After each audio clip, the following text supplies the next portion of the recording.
오늘은 사무엘하 11장, 12장, 시편 51편 이렇게 3장이 되겠습니다. 아침에는 11장 1절부터 13절을 같이 보면 좋겠습니다. 그 해가 돌아와 왕들이 출전할 때가 되매 다윗이 요압과 그에게 있는 그의 부하들과 온 이스라엘 군대를 보내니 그들이 암몬 자손을 멸하고 랍바를 에워쌌고 다윗은 예루살렘에 그대로 있더라. 저녁 때에 다윗이 그의 침상에서 일어나 왕궁 옥상에서 거닐다가 그곳에서 보니 한 여인이 목욕을 하는데 심히 아름다워 보이는지라.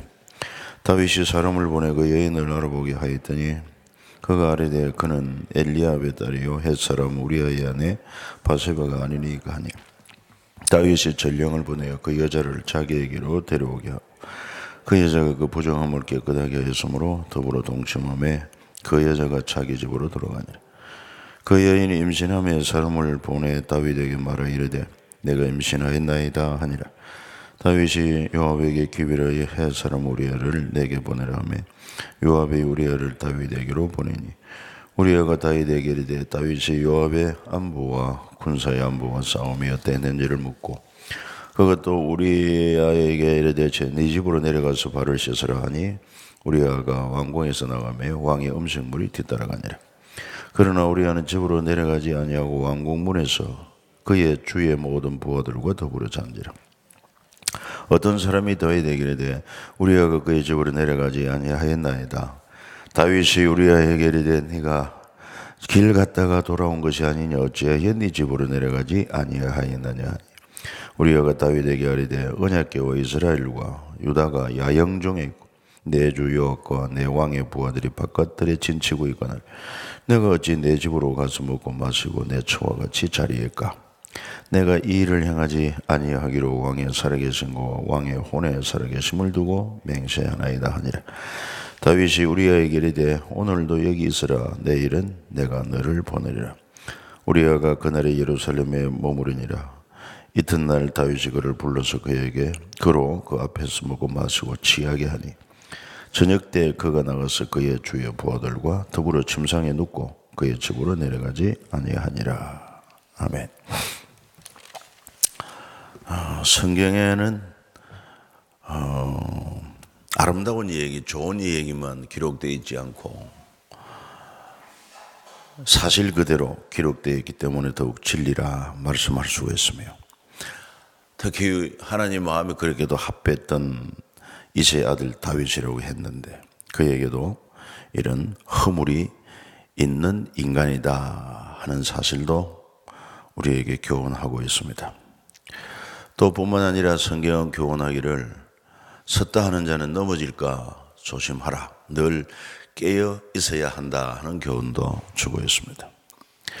오늘 본문의 배경은 잘 아는 것처럼 다윗이 주변 여러 나라를 정복하는 가운데 또 저들이 힘만 있으면은 틈만 있으면은 또 이스라엘을 변방을 공격하고 할 때 그래서 암몬이 이스라엘을 이렇게 대적할 때 요압 장군과 그 군사들을 보내가지고 암몬 자손도 멸하고 암몬의 수도 랍바 성을 에워쌉니다. 그때 다윗은 예루살렘에 평안히 있으면서 저녁 때 침상에서 일어나 이제 낮에 잠을 이렇게 푹 잔 거죠. 그래서 왕궁 옥상에 거닐다가 한 곳을 보니 여인이 목욕하는 것을 보고 육체 정욕이 발동을 했고 사람을 보내 여인을 알아보게 했더니 바로 지금 군대에 나가서 싸우는 우리아의 아내 바세바다 그랬습니다.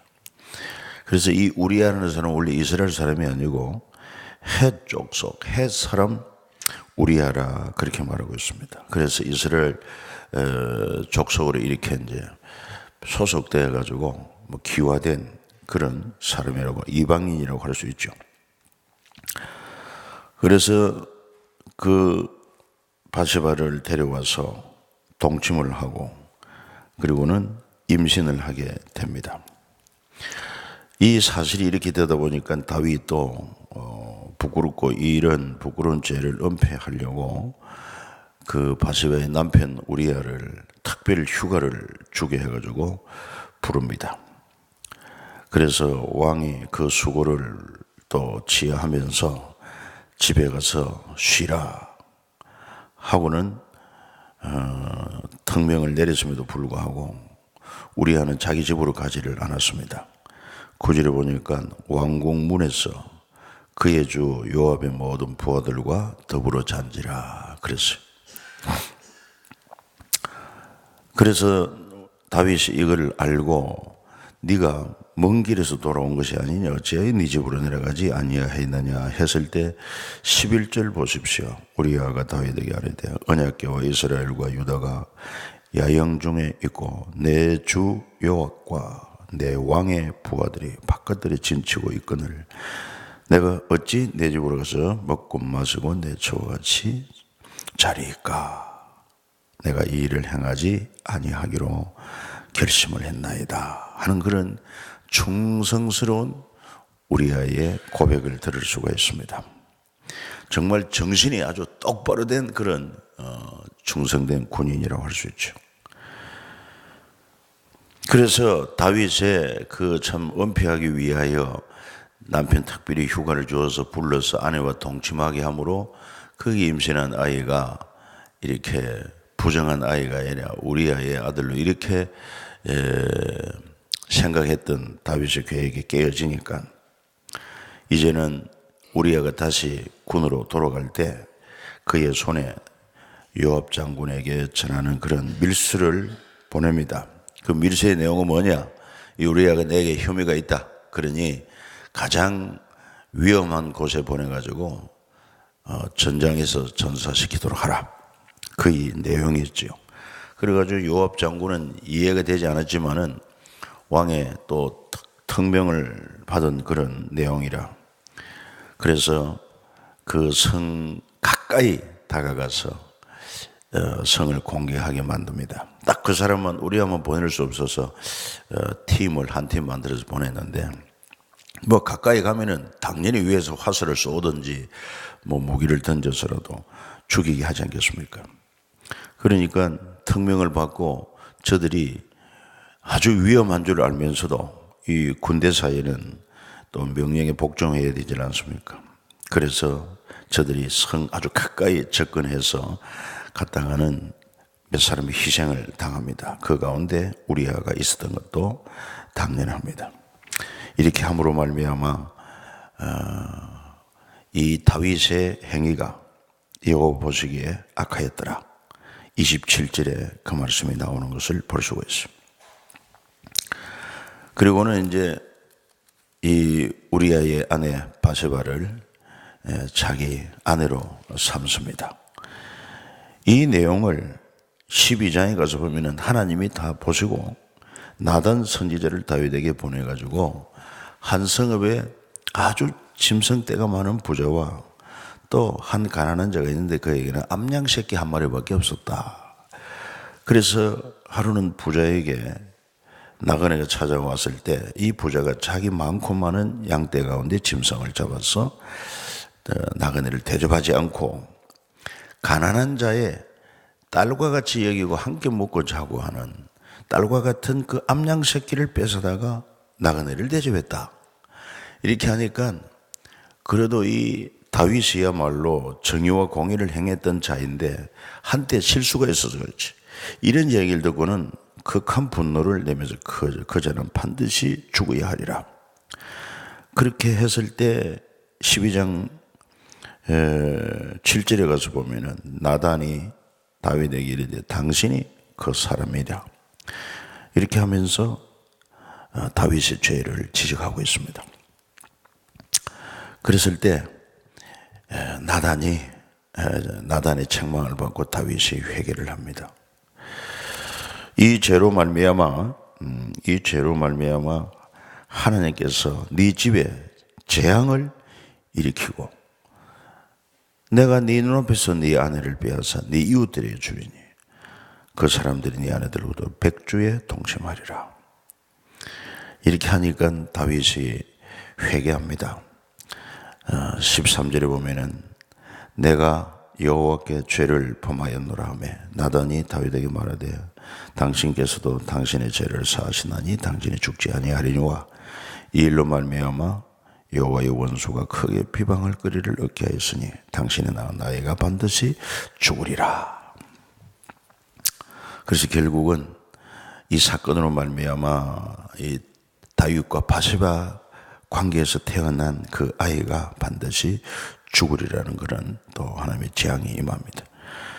그래서 하는 게 아니라 그 사이에 태어난 아이가 심히 앓는데 하나님께서 치셨다는 거죠. 그래서 다윗이 금식하고 또 밤새도록 땅에 엎드려서 하나님께 살려주기를 간구합니다. 그런데 그만 일주일 만에 그 아이가 죽었습니다. 그래서 신하들이 그 사실을 왕에게 아뢰기를 두려워하고 있을 때 왕이 그 분위기를 알고 아이가 죽었다는 소식을 듣고는 바로 자리를 털고 일어나 음식을 먹고 합니다. 그래서 신하들이 의아해서 묻습니다.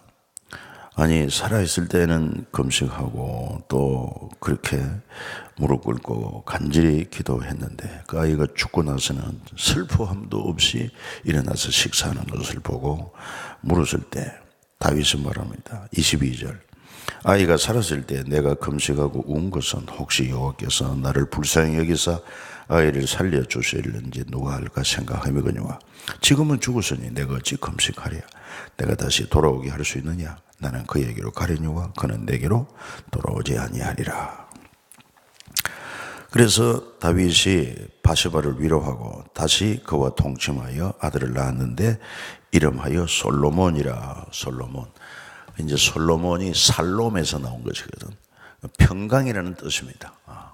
그래서 첫 아이는 죽었지만은 둘째 아이에게는 평강이 있을지어다 하고 솔로몬이라 이름 지었고 또 하나님께서도 이 새로 태어난 아이를 사랑하여 나단 선지자를 보내가지고 이름을 지어주는데 25절에 보면은 여디디아라 했습니다. 사랑을 입은 자, 하나님께 사랑을 입은 자 이런 뜻을 가지고 있습니다. 그 솔로몬의 이름이 둘이었다는 것을 기억하면 좋겠습니다. 이렇게 하면서 나단 선지자의 책망을 받고 그가 회개했는데 그 회개한 시가 바로 시편 51편에 잘 기록되어 있습니다. 하나님 앞에 자기 죄를 자백하면서 이 죄를 용서해 달라고 간절하게 기도하면서 정말 침상에 눈물에 젖도록 그렇게 회개하고 기도하며 하나님께서 내 죄를 사해 주실 때 내가 하나님의 은혜를 전파하리이다. 그래서 내 죄를 고백하고 하나님의 사함을 받은 것을 죄인들에게 알게 하므로 그들도 주께로 돌아오게 하리이다. 그래서 우슬초로 나를 정케 하시고 또 내 죄과를 도말하시고 구원의 기쁨을 회복시켜 달라는 그런 간절한 기도, 눈물의 기도 들으시고 그래서 하나님께서 바로 오늘 우리 읽은 본문에 여호와께서 당신의 죄를 사하신다니 당신이 죽지 아니하리라 이렇게 말씀한 것을 볼 수 있어요. 오늘 우리는 여기서 교훈을 얻는다고 하면 바로 초반에 말씀한 것처럼 섰다고 생각하는 자 넘어질까 조심하면 늘 깨어 있어야 한다는 것. 늘 주님과 함께 연합된 삶을 살지 아니하면 언제든지 그 틈을 비집고 사탄은 우리를 시험하고 유혹하고 미혹하고 우리를 넘어지게 할 수가 있다는 사실입니다.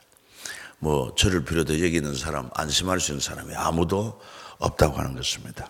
우리는 지금까지도 살아오면서 때로는 넘어지기도 하고 부지기도 깨어지기도 하고 하면서도 또 회개하고 정말 예수님 보혈의 공로 만일 우리가 우리 죄를 자백하면 죄는 미쁘시고 이로우사 우리 죄를 사하시고 모든 불의에서 우리를 깨끗게 하신다는 확신을 가지고 또 회개하고 일어서서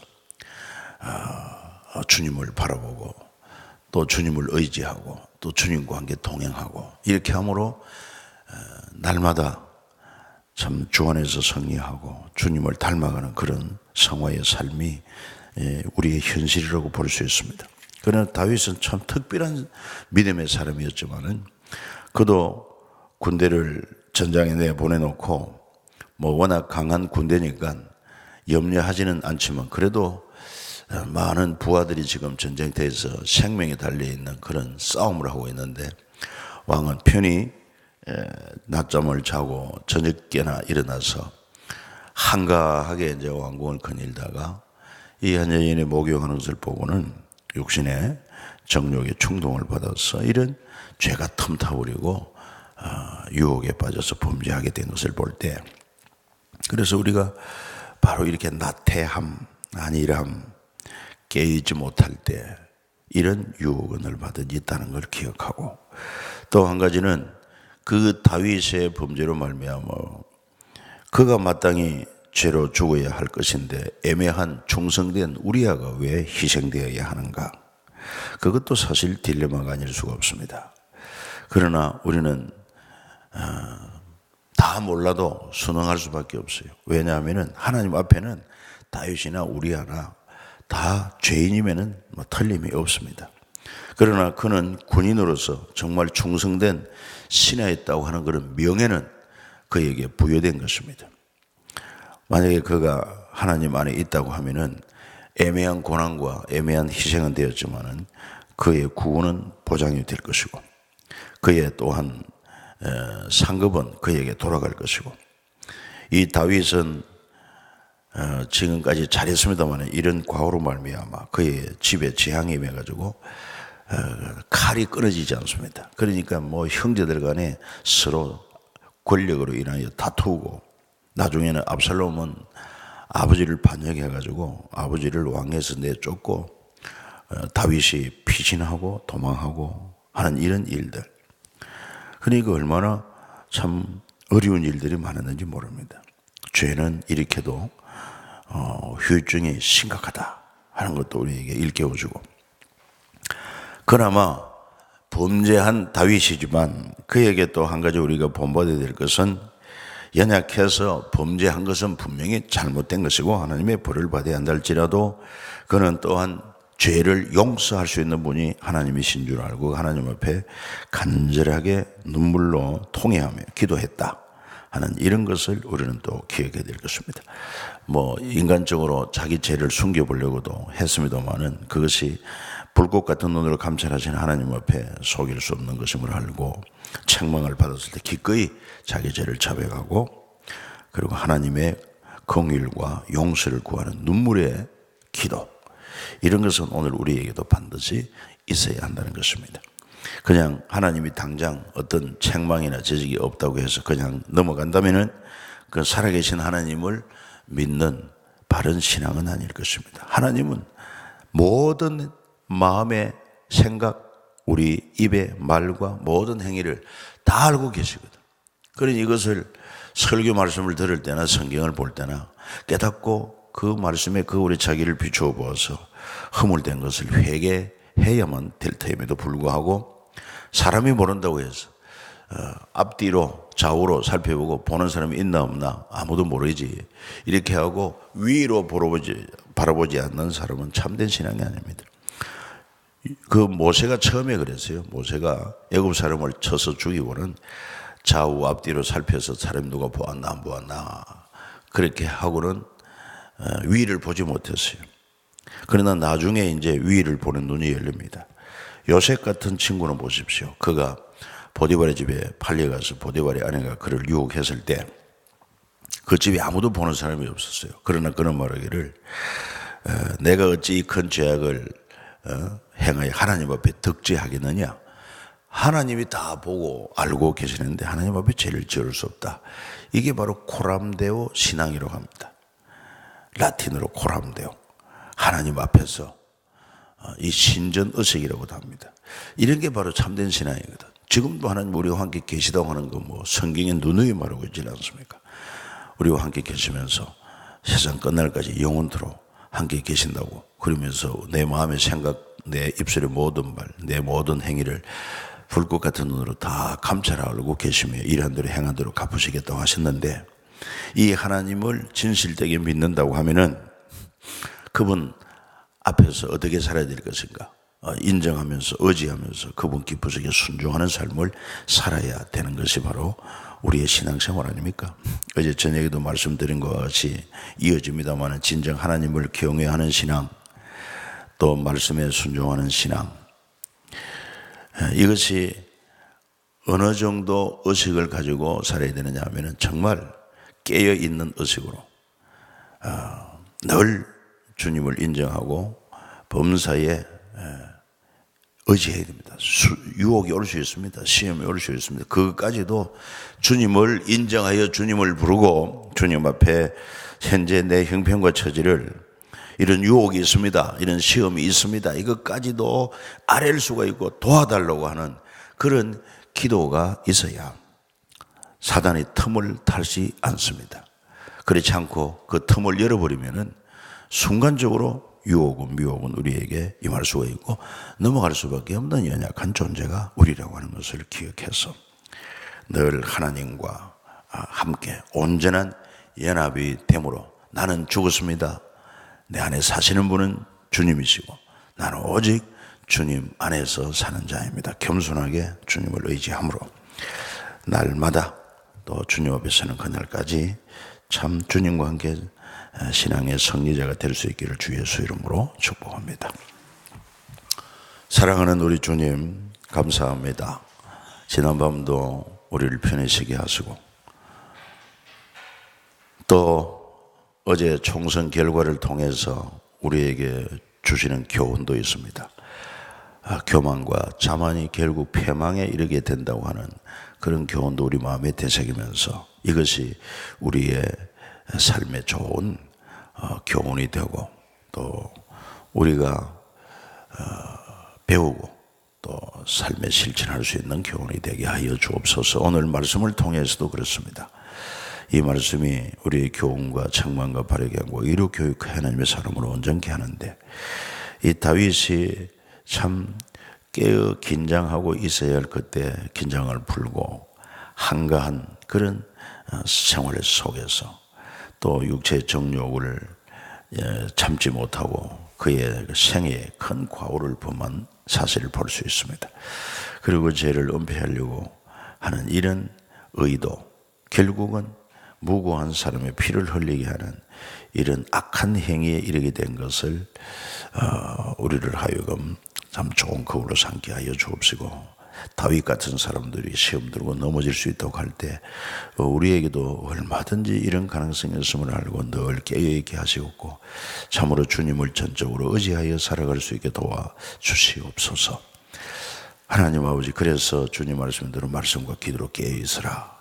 함께 계신 주님을 인정하고 의지하고 그분에게 전심으로 맡기고 순종하여 살아가지 아니하면은 우리는 결코 스스로 온전할 수 없음을 주님 앞에 고백합니다.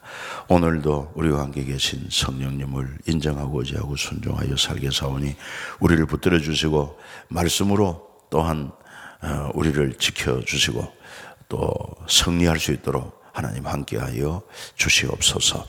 또 우리가 행여 실수하고 허물이 있을 때 적극적으로 하나님 사탄이 계속 진을 치지 못하도록 즉시 회개하고 또 일어서서 주님과 함께 동행하며 살아가는 저희들이 되어지도록 인도하여 주시옵소서. 하나님, 오늘 이 말씀을 통해서 내가 주님 앞에 합당치 못한 그런 형편과 처지에 있다고 하면은 더 이상 지체하지 말고 주님 앞에 다 사실을 털어놓고 회개하고 자백하고 그래야 주 예수의 보혈로 정결함을 입고 다시 주님과 온전히 동행하는 전혀 주님과 나 사이에 틈이 없는 온전한 연합이 이루어지도록 역사하여 주시옵소서. 오늘 이 새벽에도 주께 드리는 우리의 간구에 귀를 기울여 주시옵고 특히 오늘 하나님 특검주 토요일에 우리 사랑나눔 바자요가 그리고 또 아빠와 함께 그 기도에 많은 분들이 참여하고 또 은혜를 나누고 기쁨을 나눌 수 있도록 인도해 주시옵고 준비하는 손길들 지혜와 명철을 주시고 기쁨으로 감당케 하여 주시오며 또 하나님 아버지 5월 21일 어린이 청소년 청년 복음 축제를 위해서 또 우리가 해야 할 일이 무엇인지 알고 주님 도와주셔서 이 일을 통해서 하나님의 영광이 드러나게 하시고 우리에게 하나님 큰 또 상급이 되는 시간들이 되어지도록 역사하여 주옵소서. 이 아침에도 하나님 앞에 예물 드린 손길을 기억하여 주시고 또 은혜와 복이 있게 하옵소서. 주 예수님의 거룩한 이름으로 기도 올리옵나이다. 아멘. 하늘에 계신 우리 아버지여, 이름이 거룩히 여김을 받으시오며 나라에 임하옵시며 뜻이 하늘에서 이룬 것 같이 땅에서 이루어지이다. 오늘날 우리에게 일용할 양식을 주옵시고 우리가 우리에게 죄 지은 자를 사하여 준 것 같이 우리 죄를 사하여 주옵시고 우리를 시험에 들게 하지 마옵시고 다만 악에서 구하옵소서. 대개 나라와 권세와 영광의 아버지께 영원히 이사옵나이다. 아멘. 각자 이제 자유롭게 기도하고 돌아가도록 합니다.